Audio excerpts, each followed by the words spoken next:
네, 안녕하십니까. 주영주입니다. 구호 같은 걸 좀 만들었어요. 이거 만들어 보라 그래가지고 킬러 문항을 맞추고 합격한다. 뭐 이런 기초인데 아무튼 이제 수업 전에 요거를 꼭 외치고 하겠습니다. 어쨌든 바로 들어가죠. 14번째 주제입니다. 오늘 수업은 4주차 수업이죠. 4주차 첫 시간입니다. 기출주제 14번 비잔틴 제국 이슬람 십자군 이걸 그냥 같이 묶어버렸어요. 왜 그러냐면은 뭐 뒤에 보겠지만 기본적으로 비잔틴 제국은 1453년까지 쭉 이어지잖아요. 그 와중에 이슬람 플러스 페르시아. 어떤 페르시아죠? 그냥 페르시아가 아니죠. 사산조 페르시아. 아케메네스조와 다릅니다. 구별하실 줄 아시죠?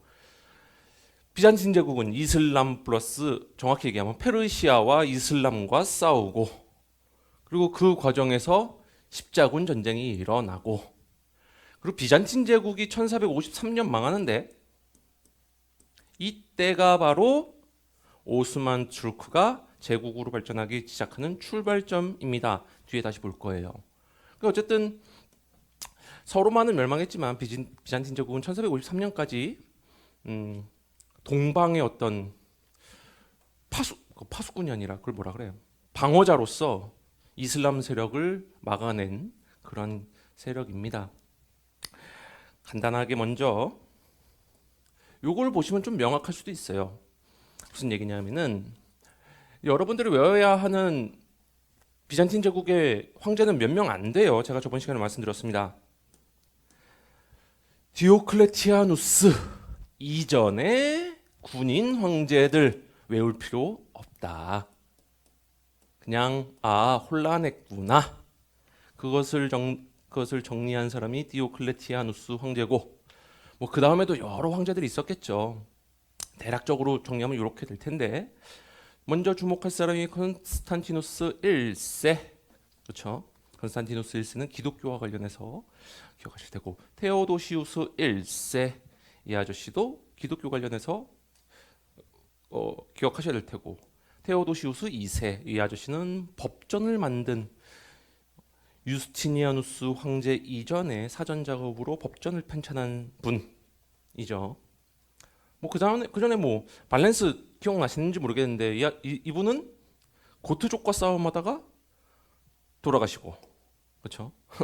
그러니까 디오클레티아누스, 콘스탄티누스 1세, 테오도시우스 1세, 2세 그리고 건너뛰어서 유스티니아누스 1세 그리고 최종적으로 페르시아와의 대결에서 승리하고 페르시아를 몰락시킨 정확히 얘기하면 헤라클리우스가 몰락시킨 건 아니죠. 왜냐하면 이때 이슬람 세력이 발흥하기 시작하니까요. 뭐 어쨌든 호로스 1세, 호로스 2세 시기의 전면적인 대결 구도에서 유스티니아누스 1세와 유스티니아누스 왕제와 헤리클리우스 왕제 때에 이르러서 페르시아와의 대결은 종료된다. 그럼 그 다음에 이 비잔틴 제국을 괴롭힌 동방의 새로운 강자는 누구다? 말씀드렸듯 이슬람 세력이다.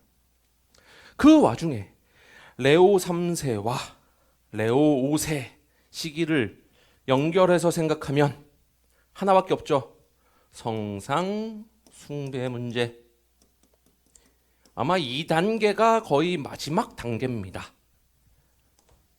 그래서 크게 만약에 시험에 나오는 덩어리를 이야기한다면은 이렇게 뿅.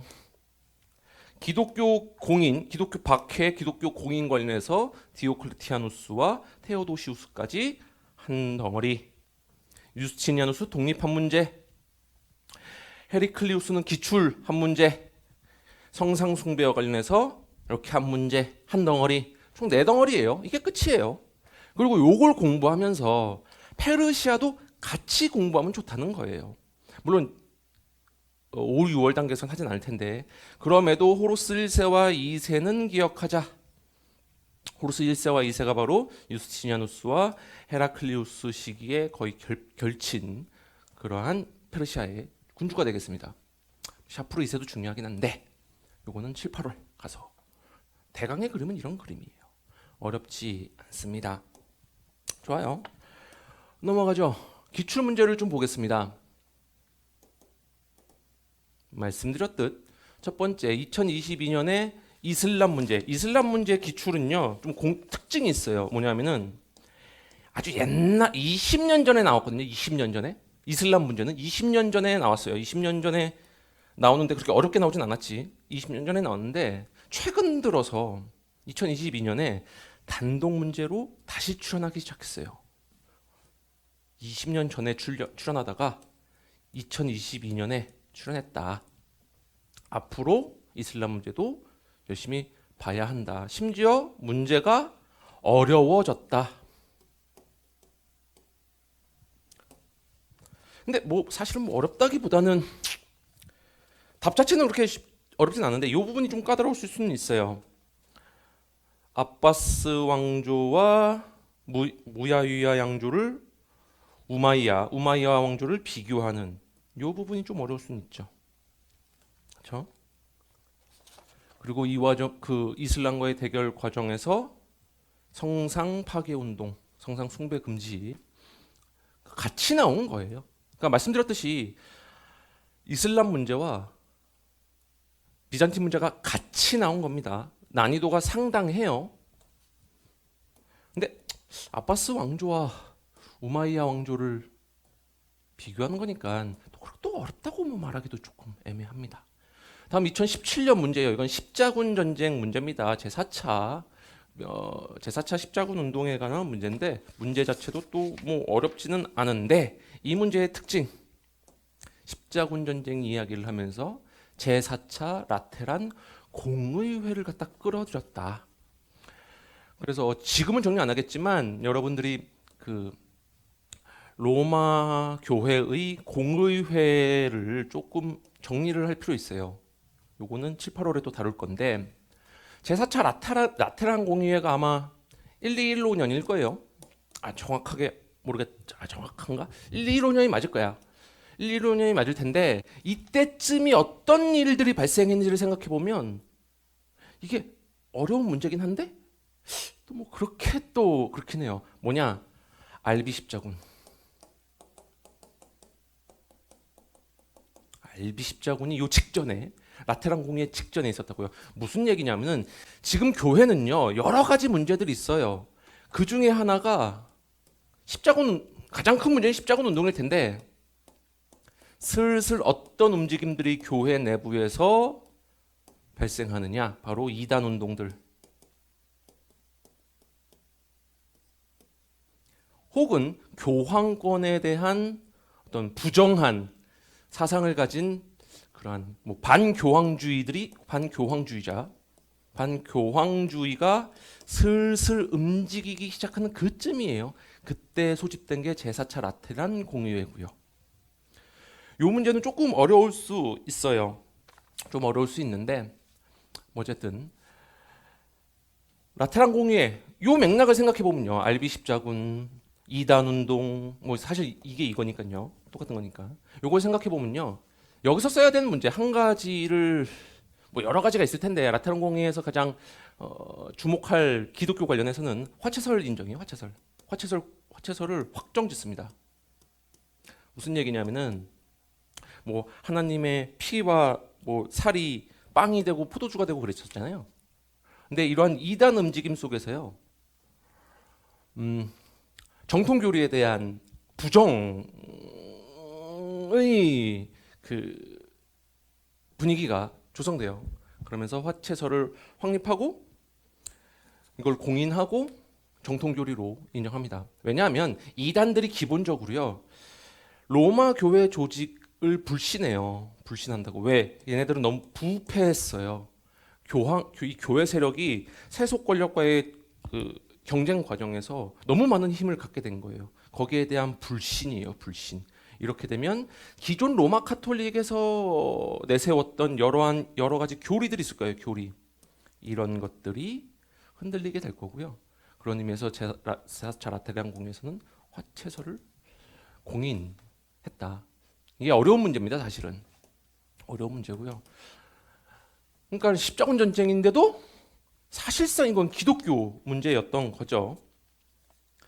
그리고 이 화채설 확립과 관련해서는 제가 이 알비 십자군 얘기를 했었는데, 알비 십자군 하면 여러분 두 가지만 기억하세요. 첫 번째로는요, 얘네들은요 기본적으로 왜 이단이냐면은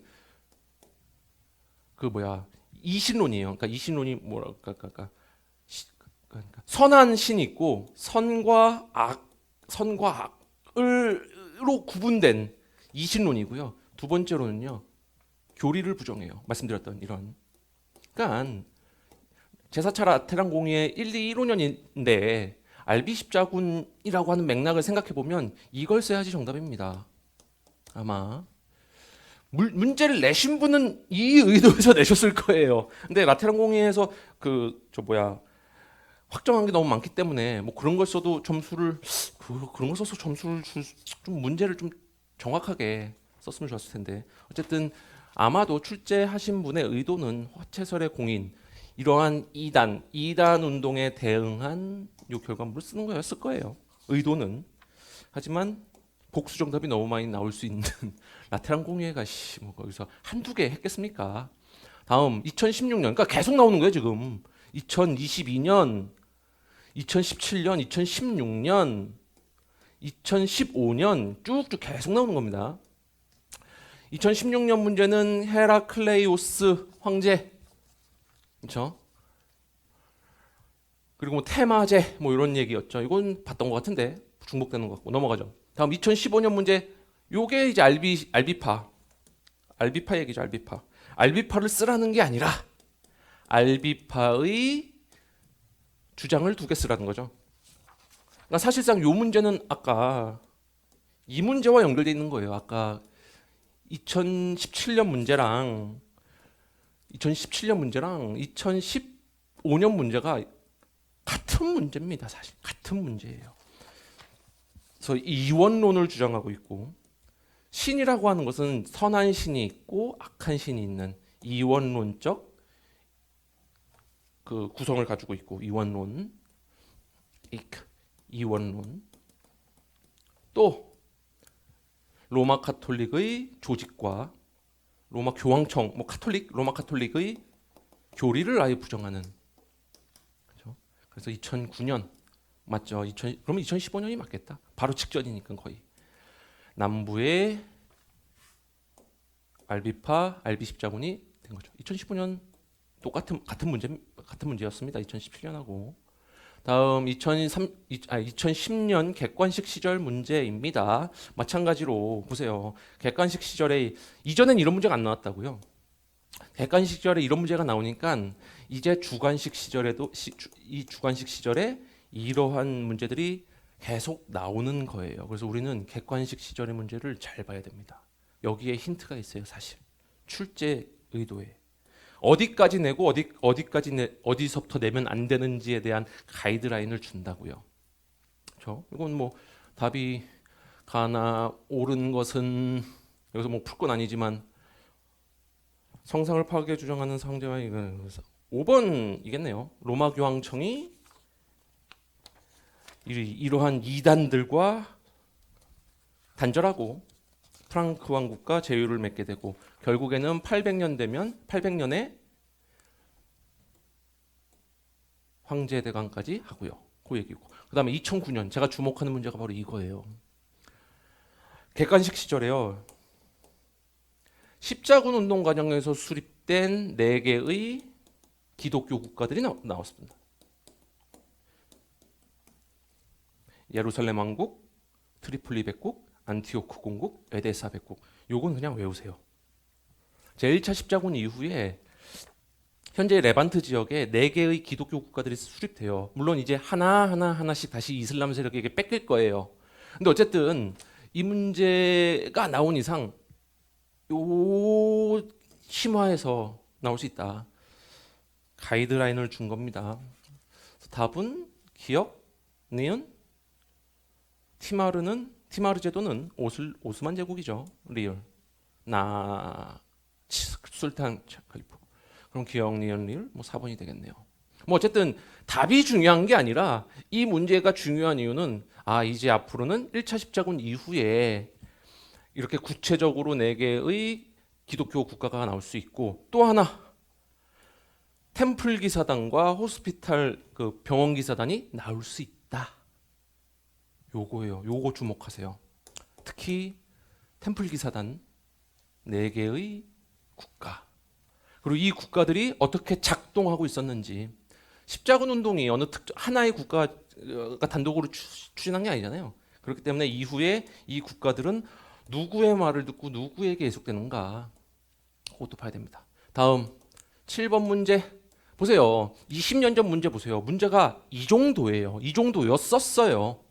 20년 전 문제가 뭐 칼리프 시대 아라비아 반도의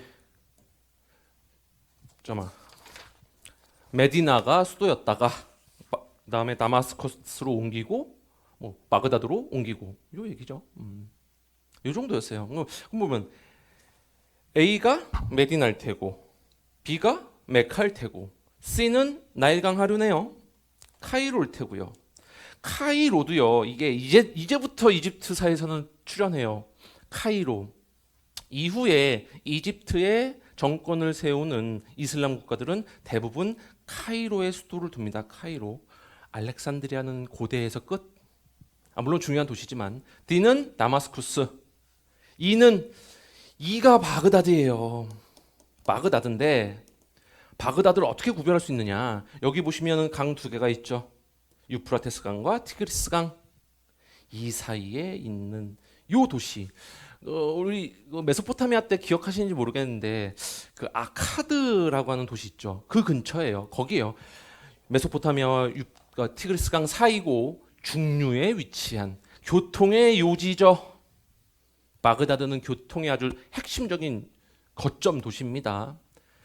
F는 사마르칸트. 뭐 그 정도 되겠네요. 사마르칸트일까? 그 정도 되겠네요. 그래서 바그다드도 위치를 좀 기억하자. 여기 바그다드. 유프라테스 강과 티그리스 강 사이에 우리가 맨날 메소포타미아는 그 중류 여기다. 그렇죠? 다음 문제 이게 좀 헬인데 이 문제는 조금 반칙이죠. 만약에 이게 수험생이 2007년에 이 문제를 시험장에서 봤으면 진짜 엄청나게 좌절했을 거예요. 야, 여기서 이 문제를 그러니까 뭐 어쩔 수 없죠 뭐. 악숨인데 사실 그래도 임용 문제 특징이에요. 문제 중에 답이 다 있어요. 무슨 왕국인지 쓰기는 좀 어려웠을 수도 있어요. 몰랐을 수 있어요. 안 봤으면 몰라. 근데 문제를 보세요. 아프리카 초기 문명에 관한 설명이다. 가의 왕국의 이름을 쓰고 위치가 ABC. 나의 가나 왕국이 부를 축적한 악숨인데 여기 보면 고대 이집트를 지배하였던 큐슈 왕국에 이어서 땡땡땡 왕국이 등장하였다. 그러면 나일강 유역에 있겠죠. 나일강 유역에 이렇게 나일강 유역에 있죠. 그러면 이거 C겠네. 위치 쓰는 건 어렵지 않아요. 그러니까 문제 답이 있다니까. C예요, C.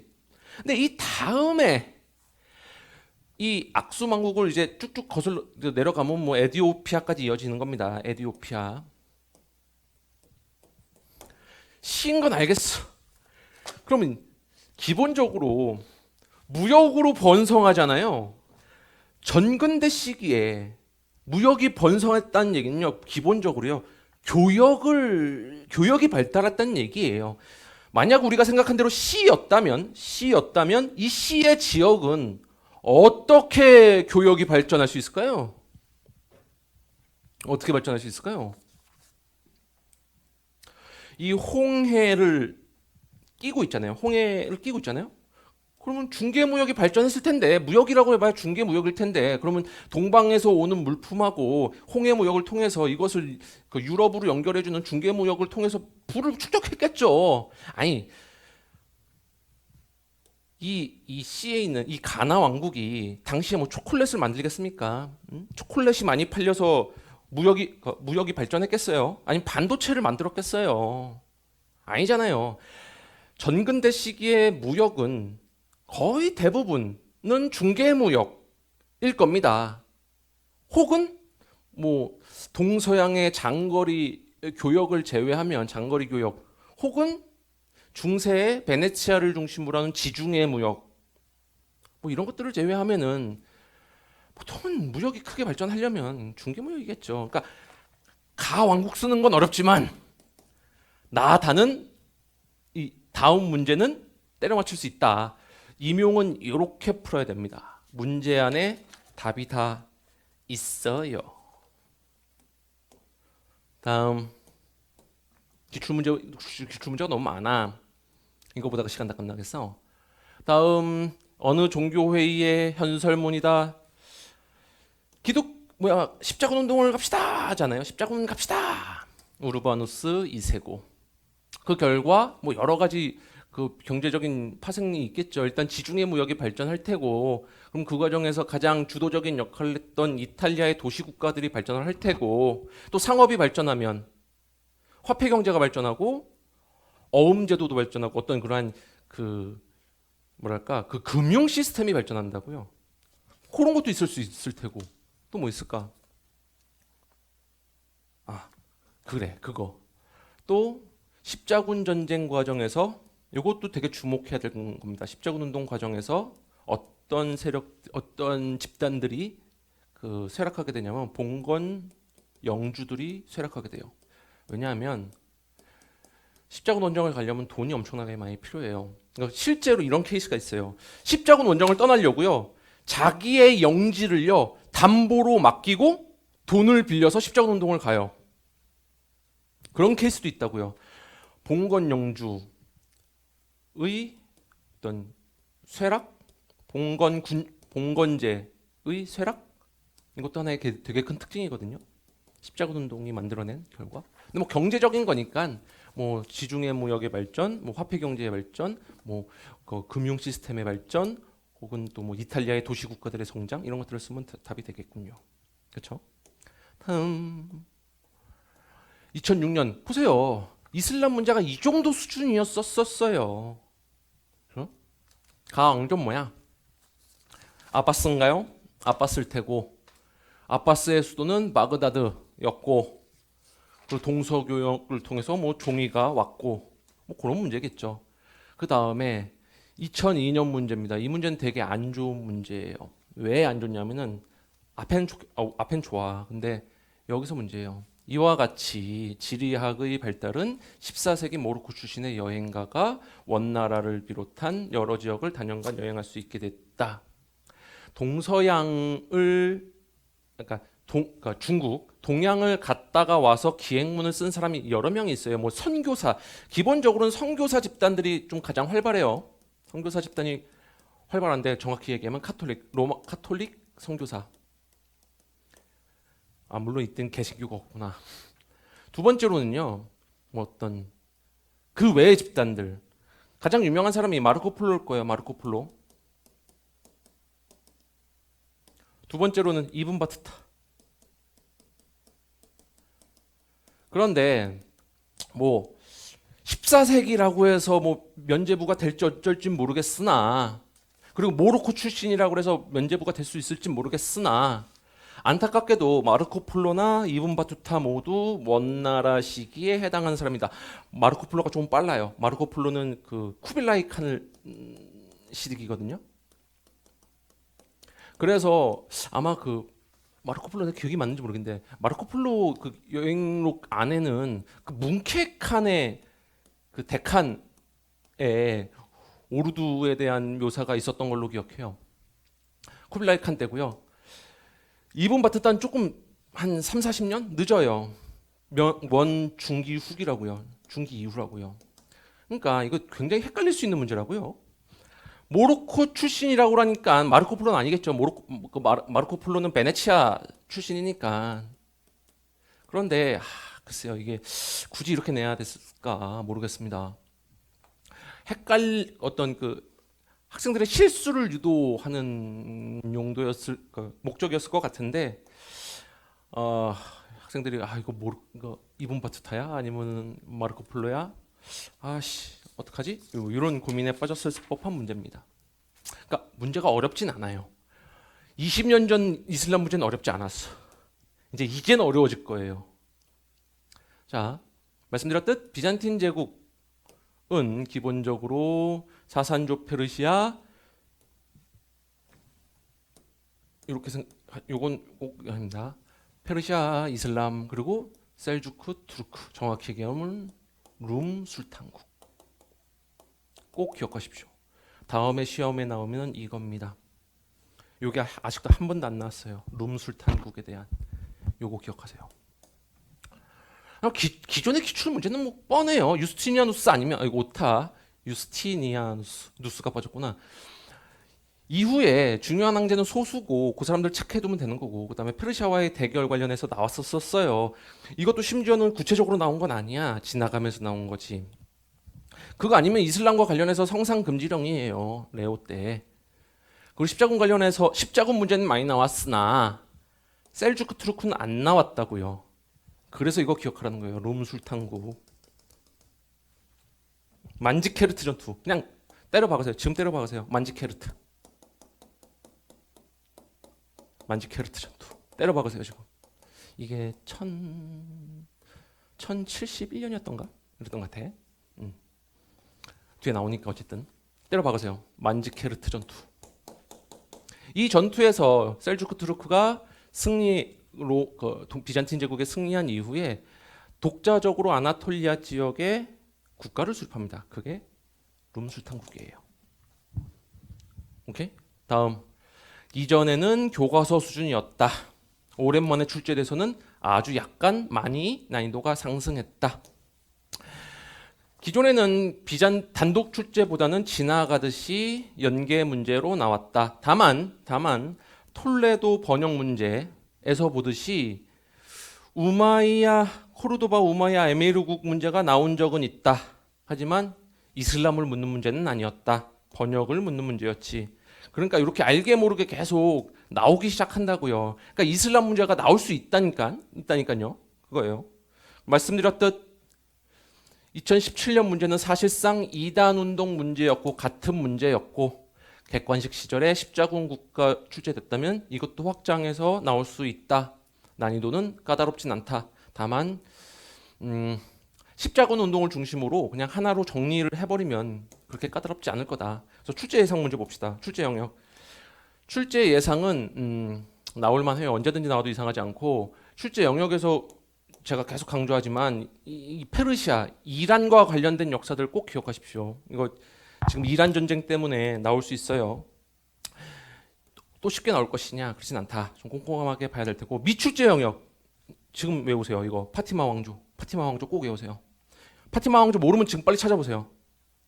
셀주크 투르크 당연히 너무 중요해요. 그 다음에 아이유브 왕조 살라딘과 관련해서, 그 다음에 맘루크 왕조 이거 다시 정리하긴 할 거예요. 단독 문제를 안 나왔어요. 단독 문제 안 나왔어. 특히나 파티마 왕조는 독특하게도 시아파 정권입니다. 생각해 보세요. 기본적으로는 순니파 정권이 일반적이라고요. 얘네도 순니파고요. 얘네도 순니파예요. 아바스 왕조도 순니파예요. 다 순니파라고요. 순니파 정권이라고.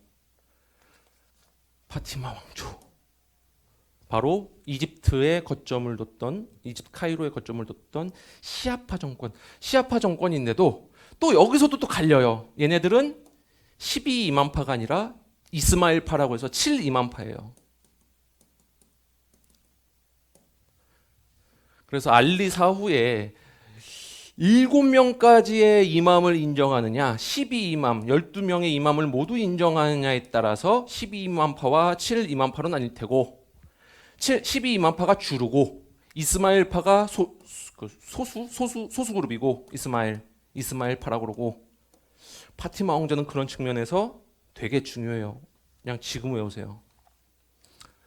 그리고 꼭 찾아보세요. 그 다음에 셀주크 투르크. 아무튼 봅시다. 문제를 풀어보면 명확해요. 자, 그러면 좀 정리를 합시다. 이집트 역사 어떻게 정리하면, 이집트란다. 이슬람 역사를 어떻게 정리하면 되냐면요. 쭉 역사가 있다고 칩시다. 이따 쳐. 632년에서부터 661년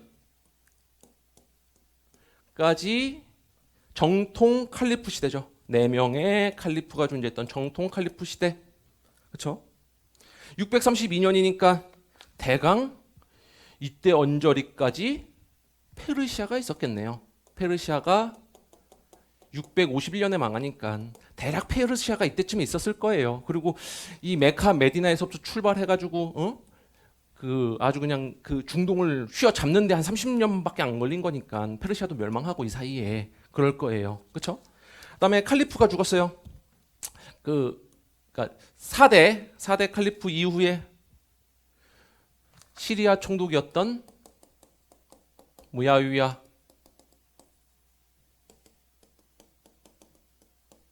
야가 정권을 새로 세우죠. 그게 우마이야 왕조.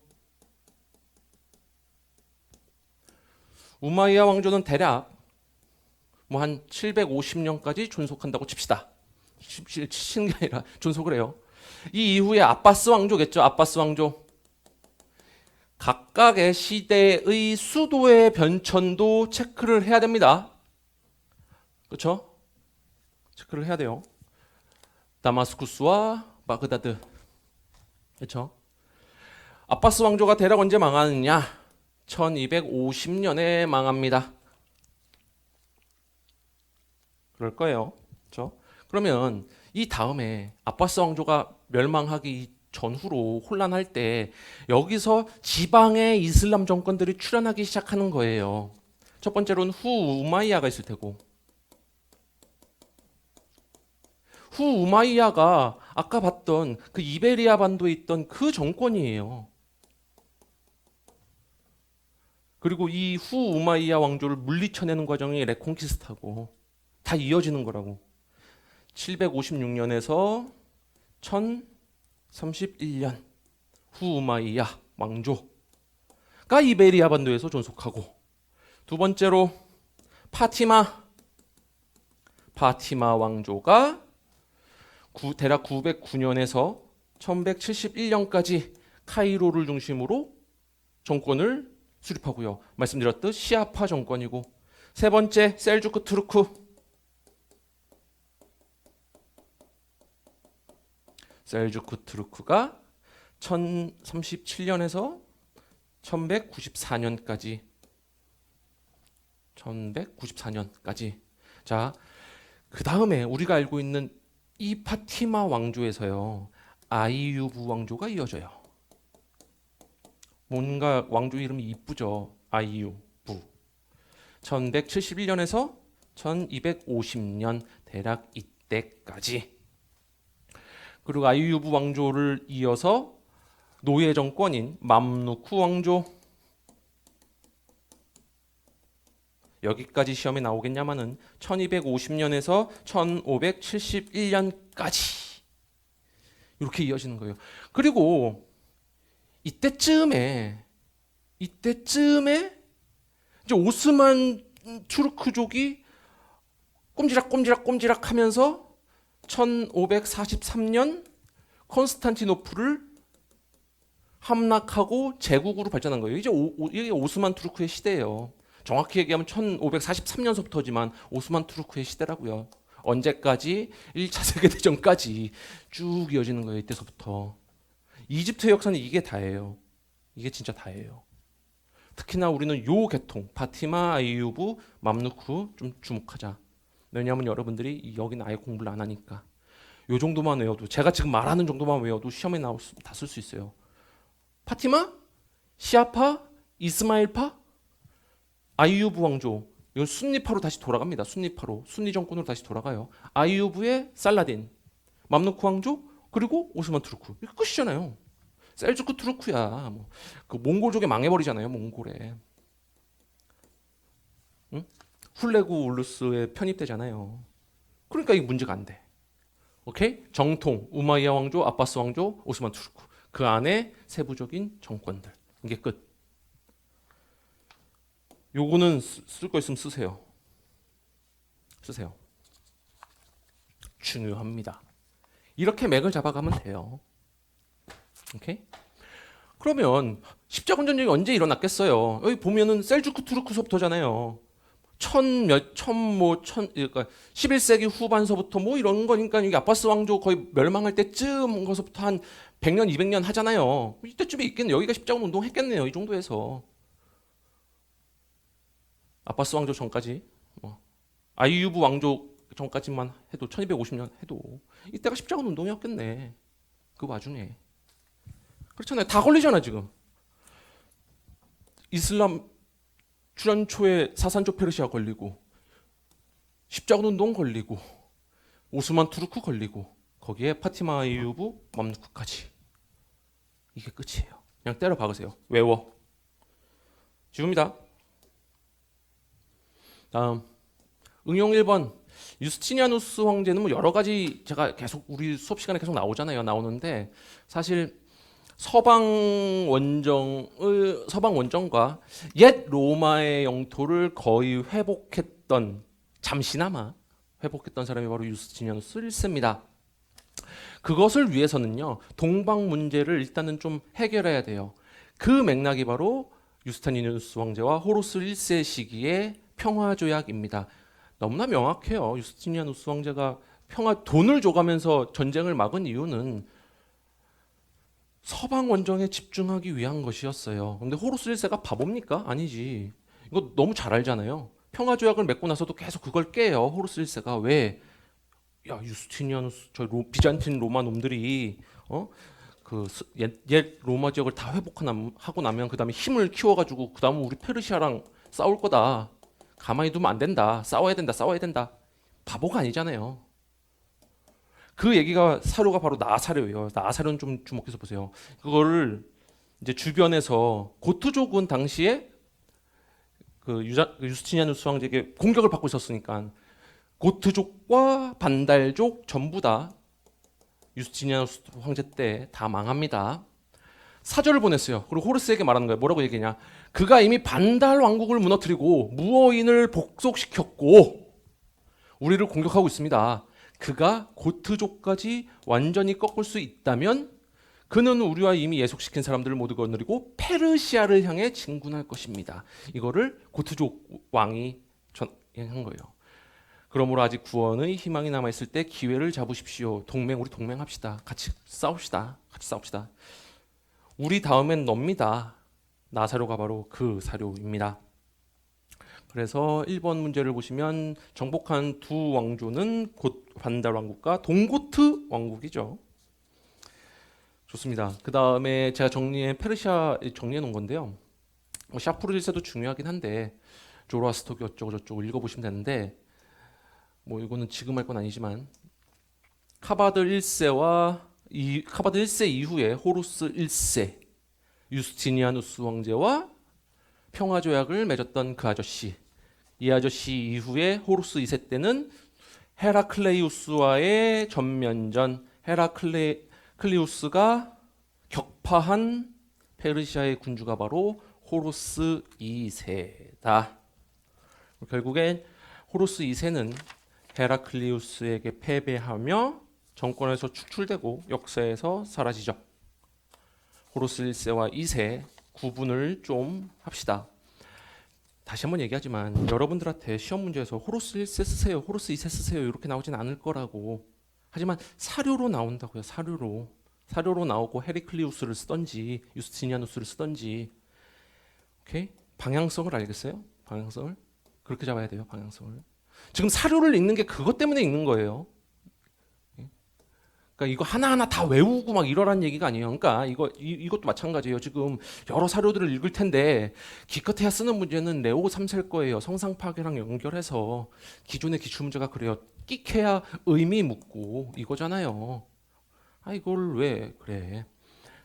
하나하나 다 하려고 하면은 시간이 많으면 좋은데 우리는 시간이 없으니까 그렇게 하지 말자고. 좀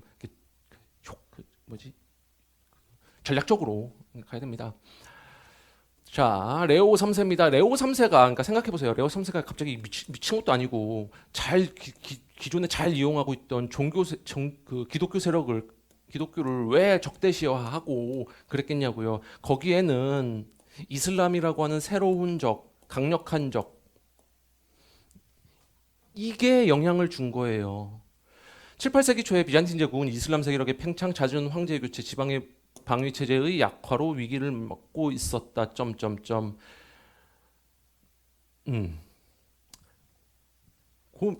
이 맥락이 있는 거예요. 성상 파괴도 사실은. 나사로는 이거예요. 나사로에서 주목할 건요. 적의 함선들이 성벽을 향해 가까이 오자 황제는 아크로폴리스에서 불을 실은 배들을 보내어 그들을 공격하게 하였다. 이게 그 유명한 그리스의 불입니다. 그리스의 불. 네, 뭐 여기 시험에 나올 것 같진 않지만 어쨌든 이 그리스 불의 불, 뭐 화약, 뭐 석유, 뭐 이렇게 액체로 된 이렇게 불이 붙는 액체니까 석유인가 뭐 싶은데 어쨌든 그런 것들을 통해서 화공전, 요게 페르시아를 파멸시키는 아주 주요한 어떤 무기, 어떤 계기가 됐던 페르시아의 불입니다. 다음 읽어보시면 되고. 다만 레오 3세에서 너무 우리가 성상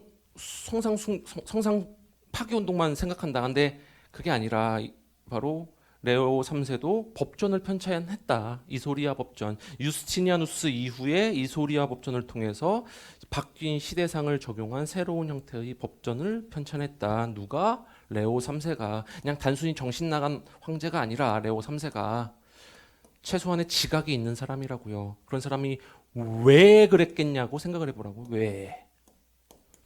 성상 파괴 운동을 통한 어떤 사회의 어떤 혁신이랄까요? 이런 것들을 종교적 쇄신을 통해서 군주권을 강화시키고 뭐 이런 것들이 있는 거라고요. 근데 그렇게까지는 안 나올 테고. 레오 3세는 우마이야 왕조의 콘스탄티노플 포위전을 내가 아까 정정 미안 페르시아가 아니라 페르시아가 아니라 이슬람과의 싸움입니다. 이 사료의 얘기는 그 콘스탄티노플 포위전이에요. 그곳을 막아낸 사람이 레오 3세고 계속 이렇게 그러네. 자, 다음 파티마 왕조의 성립과 이건 좀 자세히 봅시다. 제가 좀 중요하게 생각합니다. 아바스 왕조는 8세기 후반 바그다드를 중심으로 아바스 왕조는 바그다드다. 수도 기억하시라. 그러면 우마이야 왕조는 다마스커스. 이거 다 기출입니다. 중심으로 수니파 칼리프권을 내세웠으나 9세기에 지역 왕조들이 성장하며 통일성이 약화되었다. 이 과정에서 여러 시아파 운동이 확산되었고 그 가운데 이스마일파는 다른 얘기로 7이맘파라고 합니다. 7명의 이맘, 총 12명의 이맘이 있는데요. 그리고 갑자기 이맘이 사라져. 그러니까 맥락 생각해보세요. 무하마드가 죽어요. 무하마드가 죽고 나서 4명의 칼리프들이 해요. 4명의 칼리프 이후에 칼리프 선출이 끝난다고, 그러니까 안 이루어진다고요. 그 이후에 시아파를 중심으로 한 어떤 그 이맘들이 있는데 이맘이 총 12명까지 존재해요. 그리고 갑자기 사라진다고. 시아파들은 바로 이 12이맘을 그 이슬람의 지도자로서 인정하는 거거든요. 근데 이스마일파는 그 중에 7명까지만 인정해요. 7명까지만.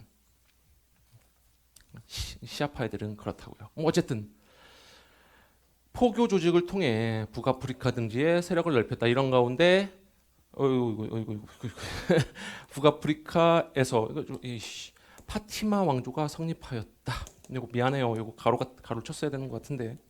니은 가로를 쳤어야 되는데 안 쳤구만. 파티마 왕조 시아파 정권이다. 이스마일파다. 7이맘파다. 그러면 12맘 이후에 12명 정치 지도자가 12명 12만까지 갔다 그랬잖아요. 12만. 그럼 그 이후에는 누가 정치를 주도해요?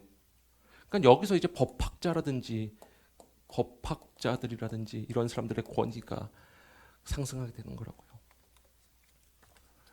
이슬람의 율법자들이 왜 권력이 강하냐?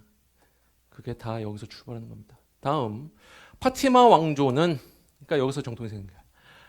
무하마드의 딸 파티마와 알리의 후손임을 주장하였다. 그러니까 무하마드 이 네 번째 칼리프였던 그 알립니다. 이 사람 둘이 아들이 있는데 이 사람의 후손들이 쫙 있을 거 아니에요. 파티마 왕조는 이 후예가 세운 왕조다라는 거예요. 이스마일파 시아파의 이맘이자 칼리프였다. 자, 그러면은 정통 칼리프가 순위파는 이제 정통 그 칼리프를 세우잖아요. 칼리프가 언제 없어졌을까요? 칼리프 제도가 오스만 투르크가 멸망한 이후에 칼리프제가 완전히 끝나는 겁니다. 어쨌든 파티마 왕조는 수니파 아바스 칼리프권의 정통성에 대항하며 이슬람 세계의 참된 보편 칼리프권을 주장했다고 주장했다. 그러니까 파티마 왕조가 독특하다는 거예요. 시리아가 정권이 아니라 시아파 정권의 이스마일파라고 하는 점. 나 파티마 왕조는 969년 이집트를 정복한 뒤 새로운 수도를 카이로 건설하였다. 나일강 하류에 있는 그 카이로는 칼리프의 궁정 점점점이었고 알 아즈하르라고 하는 그러니까 이슬람 세계의 어떤 그 교육기관이에요. 되게 유명한 교육기관인데 여기서 이집트의 그 가장 좋은 대학이라고 하긴 좀 그렇지만 가장 좋은 뭐 그렇게 얘기하면 안 되지. 어쨌든 명문이라고 하는 알 아즈하르 대학이 여기서 출발하는 겁니다. 교육기관이에요. 이걸 세웠다고 파티마 왕조가. 근데 이게 뭐 시험에 나올 것 같진 않아요. 어쨌든 12세기 후반에 살라딘은 파티마 칼리프권을 폐지하고 이집트를 다시 아바스 칼리프의 이름 아래 두었다. 아이유브 왕조. 이로써 아이유브 왕조가 성립했고 이집트는 시아파 칼리프 국가에서 순니파 정치 질서로 재편입되었다. 아이유브 왕조가 수립되면서 이전 시아파 정권에서 다시 순니파 정권으로 이집트가 넘어간 거죠. 요 정도만 외워도 됩니다. 파티마 왕조 쓰는 게 나올 거예요. 요런 얘기 주고 앞에 막 이맘이 어떻고 7이맘이 어떻고 12이맘이 어떻고 지문에 나오고 블링크 쳐놓고선 빵꾸 뚫어놓고선 여기에 해당하는 왕조를 쓰세요. 파티마 왕조. 그리고 이 왕조를 대체해서 그 수니파로 복귀한 사람을 쓰세요. 살라딘 아이유브 왕조. 왜? 그렇게 나올 거예요. 문제는. 다음 지도를 보시면 굉장히 단순하게 만들었지만 아이유브 왕조 이집트를 중심으로 하고 있던 왕조입니다. 그렇죠? 아바스 왕조는 쪼그라들었고요. 그다음에 셀주크 투르크는 룸 셀주크 술탄국이에요. 아나톨리아 반도에서 동북까지, 이란 고원 북부까지. 오케이? 보통 위치가 이래요. 여기가 셀주크 투르크고요. 아이유브 그 아이유브건 파티마는 좀 미치긴 하겠지만 그래요. 오케이. 다음 셀주크 투르크의 룸 술탄국 이것도 그냥 때려 박으세요. 셀주크 왕조의 서방 팽창은 이거 셀주크 투르크는 중앙아시아의 티르크계 집단이 이슬람 세계로 들어와 형성한 세력이었다. 11세기 셀주크 왕조는 이란, 이집트 방면으로 접근해서 아바스 칼리프를 보호하는 세력으로 부상했다. 이 과정에서 성립된 셀주크 술탄국. 그래서 어떤 명칭이 가장 명확하냐면은 그러니까 셀주크 투르크라고 하면 셀주크 투르크 라고만 하면 조금 정확하지 않아요. 아싸리 셀주크 술탄국이라고 부르든지 대셀주크 제국이라고 부르든지 이게 좀 달라. 그러니까 룸 셀주크를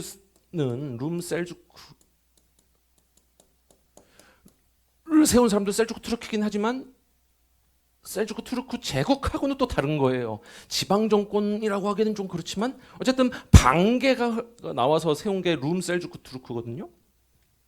뭐 어쨌든 그래서 좀 구분을 하면 셀주크 술탄국과 룸 술탄국은 다른 거예요. 우리가 지금 보는 건 룸 술탄국이고요. 셀주크 술탄국은 그 셀주크족이 세운 이 거대한 그 제국 전체를 이야기하는 겁니다. 그래서 대를 붙이거나 대를 붙여서 대셀주크 제국이라고 부르든지 아니면은 대셀주크 술탄국이라고 부르든지 좀 구별을 해야 돼요. 근데 어쨌든 제가 강조하고 싶은 건 룸 술탄국이에요. 룸 술탄국. 룸 술탄국. 왜? 이 룸 술탄국이 비잔틴을 압박하고 십자군 전쟁을 일으키게 된 게 바로 이 룸 술탄국이거든요. 그래서 말씀드렸던 1071년 맞았네. 셀주크 왕조의 서왕 팽차능은 충돌로 이어졌고 1071년에 만지케르트 전투 이거 때려 박으세요. 만지케르트 전투는 쓰르는 문제로 나올 수 있습니다. 여기서 비잔틴이 패배하면서 소아시아의 방어선이 완전히 무너지는 거예요. 그리고 본격적으로 셀주크 투르크계 세력이 아나톨리아 지역으로 진출했고 셀주크 왕조의 대셀주크 술탄국의 반개 세력이었던 그런 아저씨가 이제 빠져나와서 비잔틴의 옛 영토 소아시아에다가 룸 셀주크 술탄국을 세운 거죠. 그래서 이 국가는 대셀주크 제국의 단순한 지방 정권이 아니라 별도의 셀주크 국가였다. 다음 디귿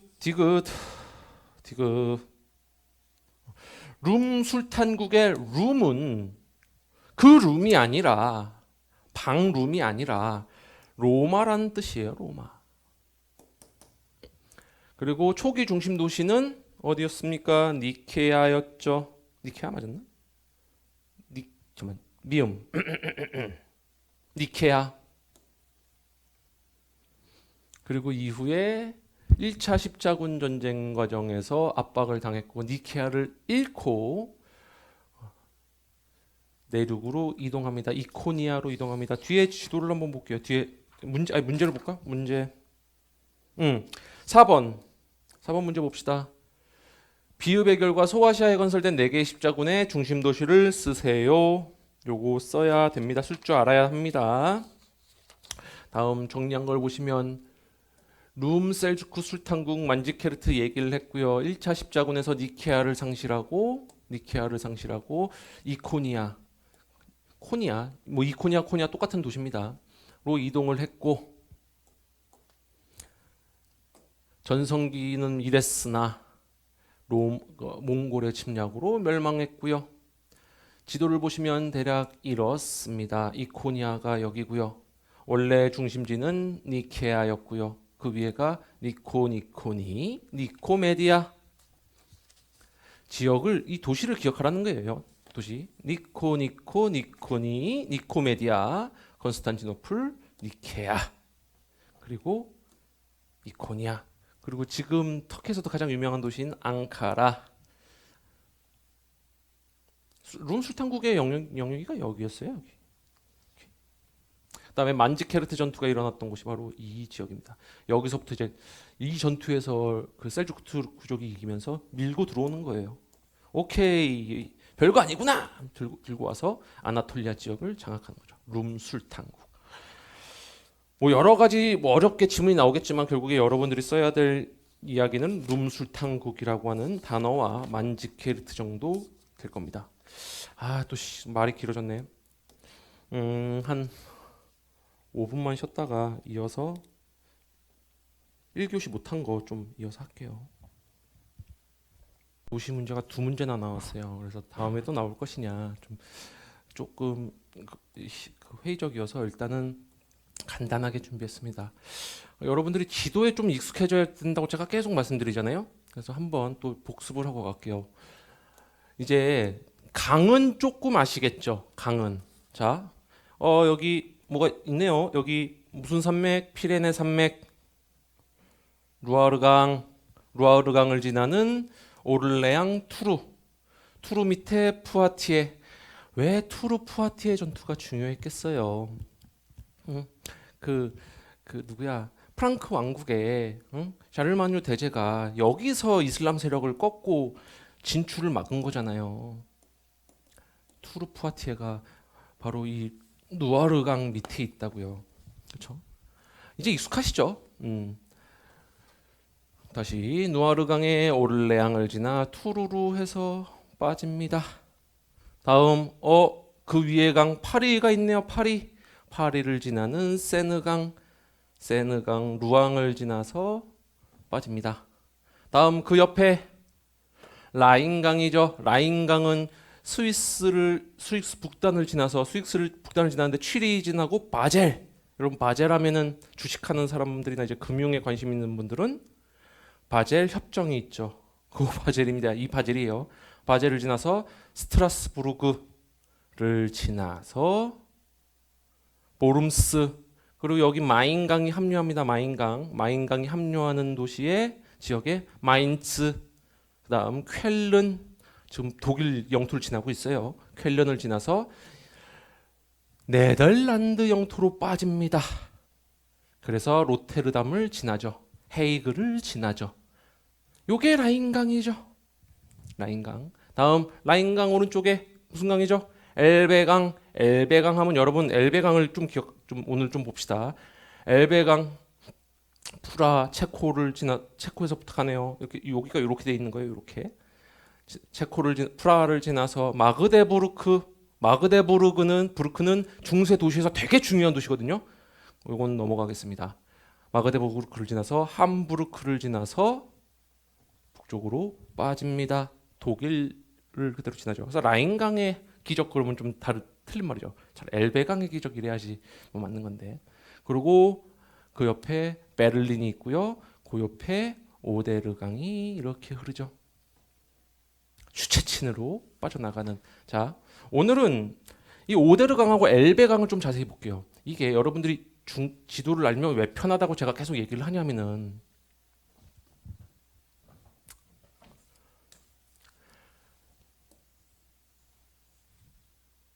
엘베강, 오데르강 요 상단에 이렇게 프라하를 감싸고 있는 요 산맥이 있어요. 프라하를 감싸는 이 지역, 요게 뭐예요? 슈덴텐란트. 이거 세계대전 때 나오는 지역이잖아요. 그게 이 엘베강하고 오데르강 상류 여기라고요. 요 지역이라고요. 요 지역 이렇게. 여기가 주덴테란트예요. 그리고 또 하나 여기 오데르강 중상류에 해당하는 이 지역, 그러니까 주덴테란트 바로 동북쪽에 여기가 어디예요? 여기가 슐레지엔이에요. 슐레지안이 오데르강 중상류 지역 여기가 슐레지엔이에요.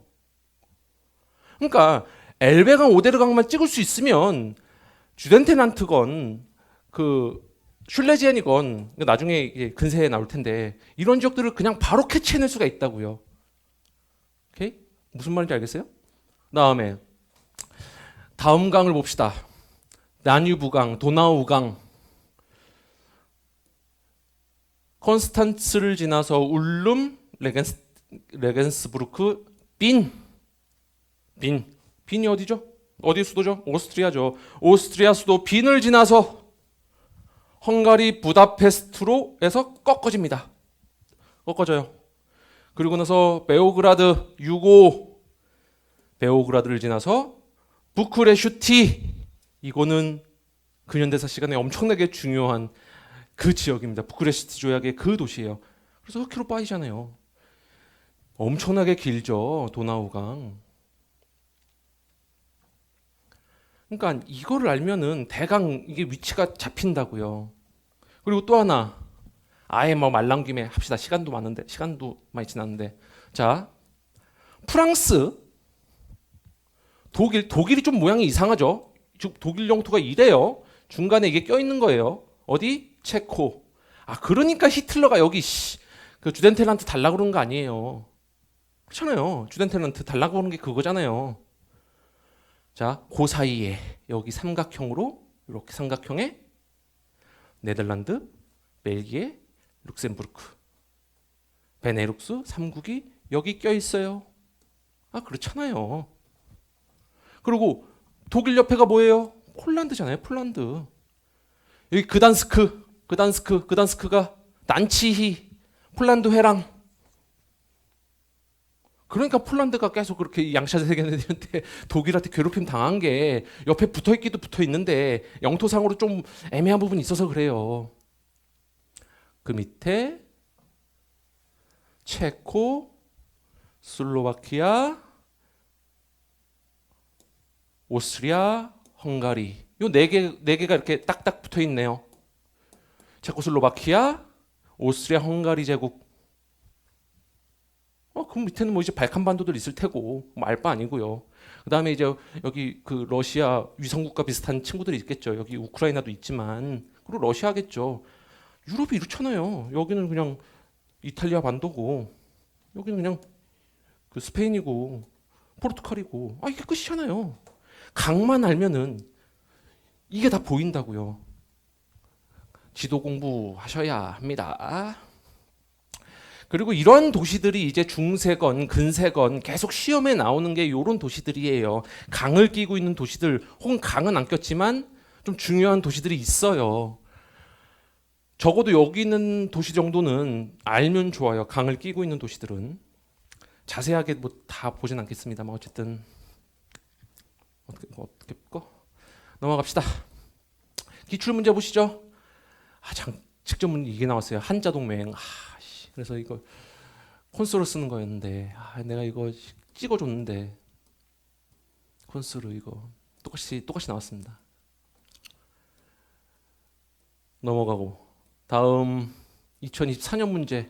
2024년 문제는 그러니까 이게 북유럽 그러니까 이제 발트해를 북해 무역을 하는 발트해 도시들을 물어본 거면 그 2년 전에는 똑같이 이탈리아 도시들이 나온 거예요. 이탈리아 도시국가. 피렌체 하면 가장 먼저 생각나야 될 사람은 메디치 가문.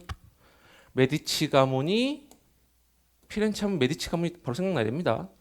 공화정을 유지하지만 그러니까 이 문제가 그거예요. 공화정을 유지하지만 기본적으로 메디치 가문의 어떤 과두정에 가까운 형태의 권력 독점 현상이 일어납니다. 공화정 체제에서. 그리고 이것이 어디로 이어져요? 토스카나 공국. 아예 세습합니다. 메디치 가문이 토스카나 공국을 아예 세습해요. 그리고 이게 더 지나가면은 이 지역이 이후에 사르데냐 사보이 왕조에 편입되고요. 이탈리아 통일 과정에서 통일되고요. 이탈리아가 되고요. 이렇게 가는 겁니다. 피렌체는 그러니까 피렌체 메디치 이게 바로 와야 되는데 어쨌든 그런 문제였습니다. 다음 2018년 문제. 요것은 사실상 플랑드르 문제거든요. 플랑드르가 어디냐면 아까 얘기했던 베네룩스 3국의 우리가 일반적으로 저지대라고 이야기하는 그 지역이에요. 저지대. 근데 이 문제는 100년 전쟁하고도 되게 관련이 있다. 플랑드르인데 플랑드르 하면요. 이게 100년 전쟁에서 아주 핵심적인 역할을 하는 도시거든요. 지역이거든요. 플랑드르. 왜냐하면 기본적으로 플랑드르 지역은 양모 산업이 발전하고, 그러니까 모직업이 발전하고 그 대부분의 원료는 잉글랜드에서 넘어오고 경제적으로 양 지역 두 지역 플랑드르와 잉글랜드의 경제적인 이 친밀도랄까요? 이 관계가 굉장히 깊어요. 그래서 100년 전쟁 과정에서도 잉글랜드를 지원했던 그 지역이 바로 플랑드르입니다. 그거였죠. 교역 물품, 뭐 모직물, 뭐 이런 거겠죠. 여기 100년 전쟁이 나오잖아요. 자, 여기 보면 여기 칼레 여기잖아요. 여기가 플랑드르면 여기는 어디요? 그 옆에 강 끼고 있는 거 여기 노르망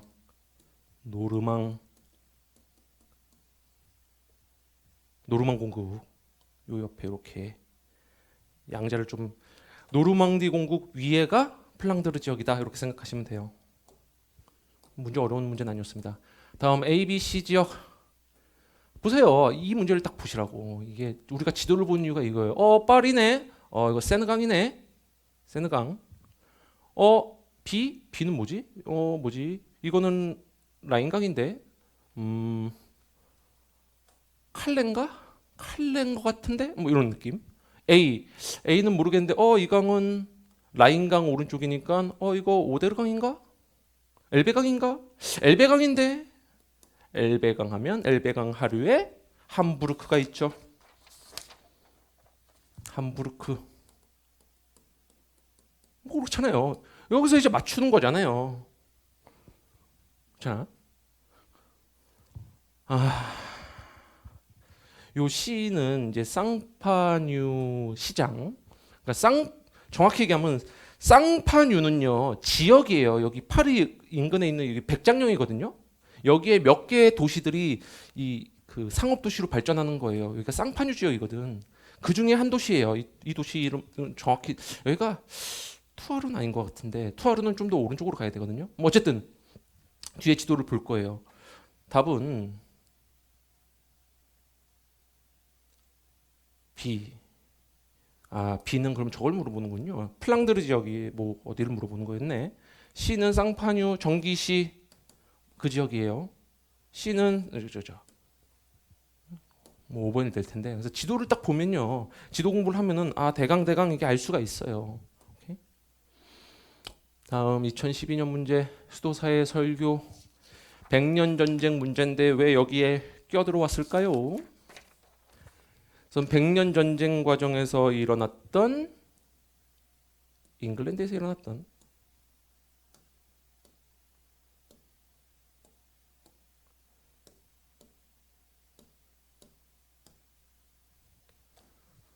네, 이거는 100년 전쟁에서 다시 나올 테니까 다음 문제가 너무 많아.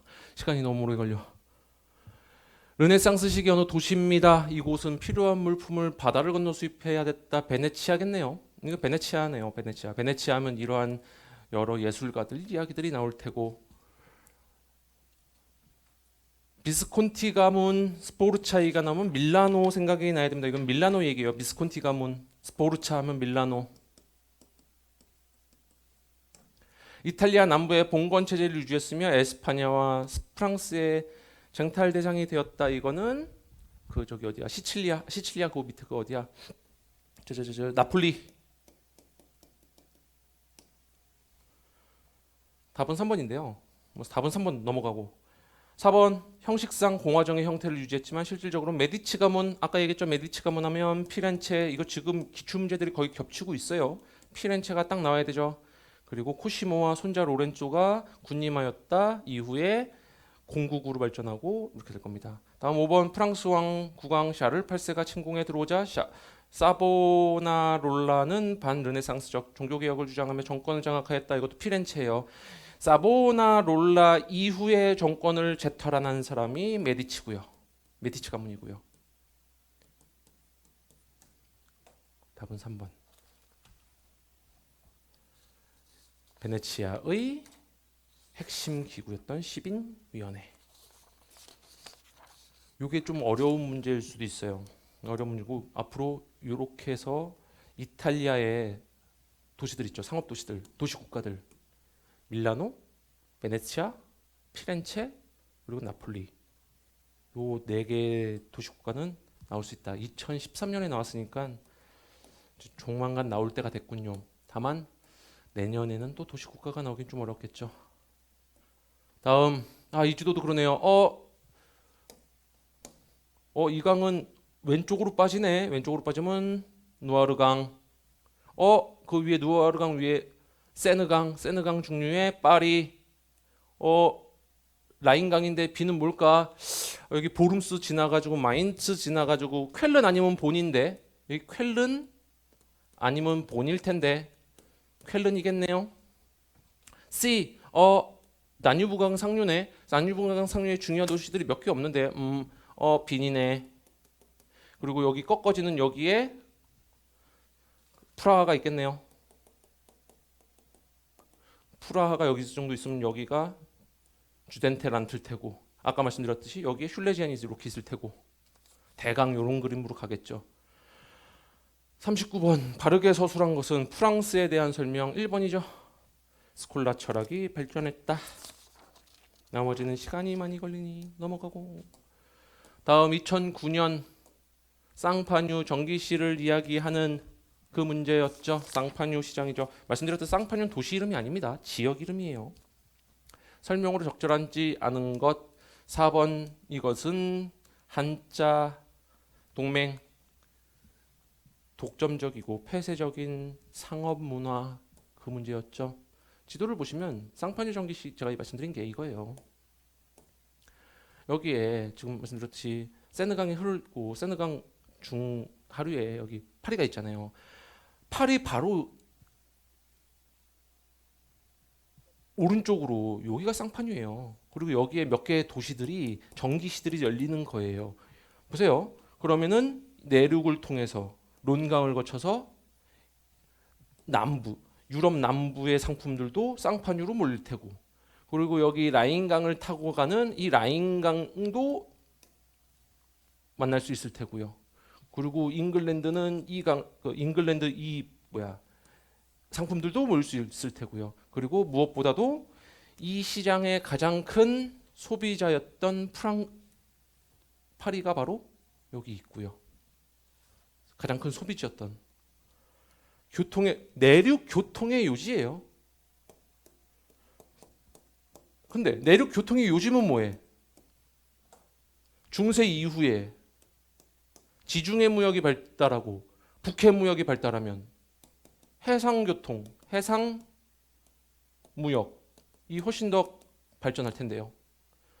그러니까 당연히 쌍파뉴 전기시는 특정 시점에서 쇠락할 수밖에 없었던 거죠. 자, 그럼에도 제가 이 기존에 나왔던 기출문제 직전에 나왔음에도 이걸 한 이유는 뭐 지금부터 이제 얘기를 할 건데, 어쨌든 중세의 시작과 끝이에요. 서로마의 멸망 이후에 사회가 혼란해지고 어떤 사적인 보호 관계가 형성되는 게 봉건제의 출발이라면 이 봉건제를 흔들어 놓는 그 출발점이 바로 중세 도시라고요. 그래서 기출문제를 보시면 중세와 근세의 도시들은 빈출 문제입니다. 그래서 말씀드렸듯 2026년에는 한자 동맹 문제가 나왔고요. 2024년에는 이탈리아 도시국가 문제가 단독 문제로 출제된 바 있습니다. 바로 이 중세 도시가 갖는 역사적인 의미는요, 바로 중세의 종식과 근세를 준비하는 단계, 그곳을 읽을 수 있는 되게 중요한 공간이에요. 도시라고 하는 지역은. 그리고 지도 문제가 빈출됐었다. 공통적으로 도시에 빵꾸 뚫어놓고서 블링크 채우는 문제가 많았고, 그리고 앞으로 나온다면은 보통 이상으로 나올 거예요. 지도에 익숙하지 않다면 어려울 수 있고요. 하지만 도시 이름 쓰는 문제는 계속 매년 똑같이 나오고 있고요. 출제 가능성은 보통 이하다. 왜 직전 연도에 나왔다. 중세 근세 두 문제가 나왔어요. 그래서 출제 영역에서는 유럽의 6개 강 중심으로 그 강에 지나는 도시 정도는 외워두자. 중요한 도시들이 많다. 이탈리아의 도시국가 4개 체크하자. 특히 나폴리, 시칠리아와 연결해서 나폴리 꼭 기억하자. 그다음에 도시 노동자 치용 피해 난이라든지 뭐 이런 봉기들에 주목하자. 와트 타일러, 짜끄리. 와트 타일러는 좀 다르지만 어쨌든 백년 전쟁 기간이긴 하지만 어쨌든 미출제 영역에서 주목할 부분, 아직 안 나온 부분. 중세 도시법 안 나왔어요. 특허장을 주고 어쩌고 저쩌고 안 나왔어요. 자치권 확대 부분이 미출제예요. 아예 안 나왔어요. 그런 의미에서 마그데부르크와 르베크의 위치 정도 기억하십시오. 그래서 제국도시니 자율도시니 이런 게 아직 안 나왔어요. 이건 7, 8월에 할게요. 그다음에 이베리아 반도와 서아시아의 도시들도 좀 체크하는, 제가 아까 지도 드렸잖아요. 그러니까 그걸로 하셔야 된다. 다음 기출 문제를 보시면 이거는 바로 그냥 바로 넘어가겠습니다. 빨리 넘어갈게요. 1번 중세 봉건제의 사회 특징과 발전, 요거는 어렵지 않습니다. 뭐 봉건제, 장원제, 농노 이런 문제였으니까 넘어가고요. 2번 문제를 봅시다. 고대적 공권력 약화와 중세 봉건제 주종 관계의 형성. 중세 봉건제는 왜 탄생하게 됐는가? 중세 봉건제의 성립은 단순히 서로마 제국의 멸망 이후 그러니까 시대 구분만으로는 불충분하다. 무슨 얘기냐면 서로마 제국이 멸망했어요. 우리가 그걸 일반적으로는 고대 사회의 종결이라고 이야기하지만 그것보다는 서유럽에서 중앙 권력이 약화되고 지방의 유력자, 전사, 귀족, 교회 세력이 군사 보호와 토지 지배를 장악하고 이 과정에서 그들에게 의탁하는 집단들이 생길 테고요. 그 과정에서 주종제라고 하는 게르만적 요소가 결합되게 될 거고요. 그래서 토지는 단순한 소유물이 아니라 지배, 군사, 봉사, 신분 예속을 매개하는 기반이 되었다. 토지를 통해서 그 매개가 되는 거죠. 토지가. 따라서 중세 봉건 사회의 성립은 고대적인 공적 지배 질서의 약화와 보호와 봉사를 매개로 한 주종 관계의 확산으로 이해할 수 있다. 봉건제에 관한 일반적인 설명이고요. 그런데 그거보다도 제가 주목하는 건요. 5번이에요. 5번 문제를 보세요. 자료 가다에 종합하여 중세 봉건제 사회 성립의 역사를 쓸 것. 띠용. 다음 문제였구나. 고대 로마적 공권력과 시민 공동체 중심의 질서가 약화되고 왜 중앙 권력이 이제는 부재하는 거예요. 보호, 봉사, 토지 지배를 매개로 한 주종 관계가 사회 운영의 핵심 원리로 확산되는 과정이었다. 다음 이거 하나만 하는 얘긴데 5번 문제 봅시다. 여기 마지막에. 잠깐만 뭔가 좀 꼬였다. 잠시만요.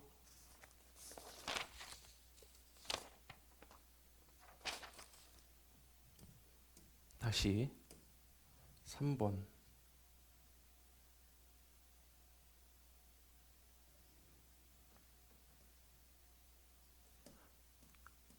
편집이 꼬였네요.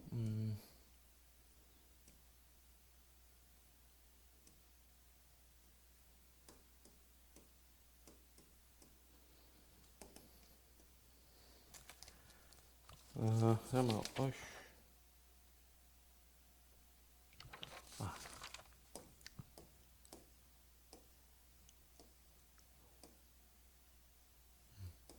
자, 요거만 기억합시다. 뭘 기억하냐면은 중세 봉건제라고 하는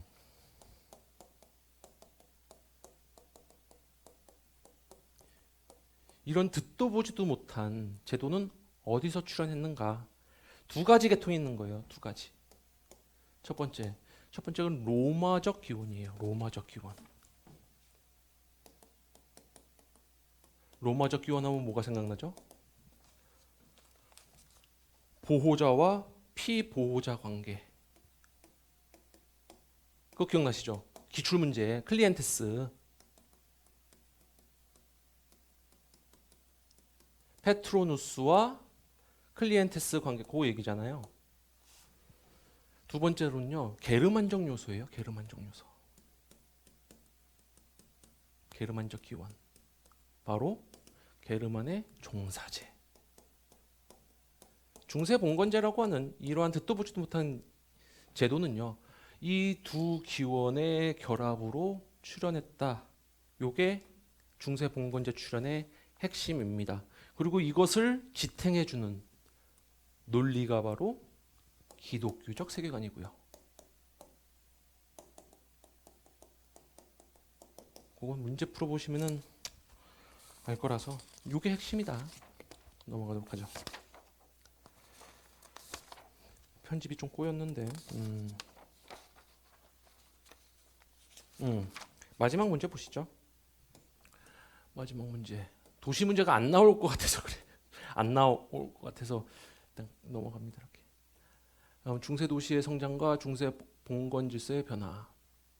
말씀드렸듯 11세기와 13세기 서유럽에서의 도시의 성장은요.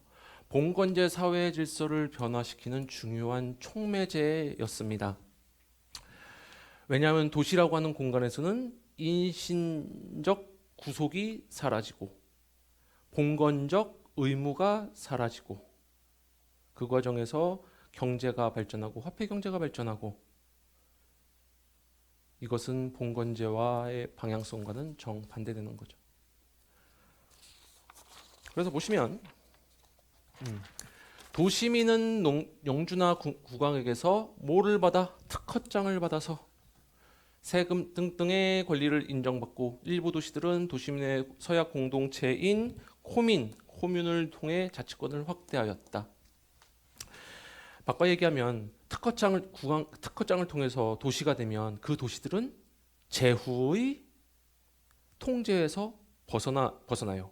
그리고 국왕에게 통제를 받습니다. 그렇게 되면 봉건적 질서가 흔들리는 거죠. 다음, 도시에서는 토지와 인신적 예속보다는 상업, 수공업, 화폐, 계약 관계가 더 중요해졌고 장원지와 농노제의 기반을 약화시켰다. 이것이 바로 중세 도시가 갖는 근세성?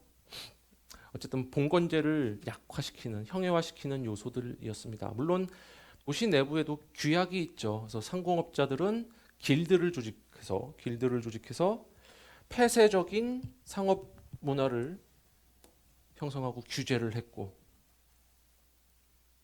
따라서 중세 도시는 봉건제 바깥의 근대 시민 사회가 아니라 봉건제 사회 내부에서 성장하며 봉건적 예속과 지방 영주권을 약화시키는 그러한 자치 공동체로 나아갔다. 이것이 중세를 무너뜨리는 방향으로 나아갔다. 이렇게 말씀드릴 수 있겠습니다. 그래서 중세 도시들이 계속 시험에 나오고 중요하게 나오는 이유가 이 맥락 안에 있는 겁니다. 다음, 이 나아가 로리스 특허장이에요. 그래서 그 도시에 특허장을 주는 장면이에요. 그래서 하나만 보면은 이걸 보세요. 로리스 교구 안에 집을 가진 사람은 그 집에 대해서 6펜스의 정액지대만 납부하며 그 교구 안에 가진 각 에이커의 토지에 대해서도 6펜스만 납부하게 한다. 지대가 정액화되는 거죠. 그리고 이러한 지대가 정액화되면서 인신 구속력이 약해져요. 도시의 공간은 그런 공간이에요. 인신 구속력이 약화되고, 그리고 봉건적 관계가 아닌 계약 관계로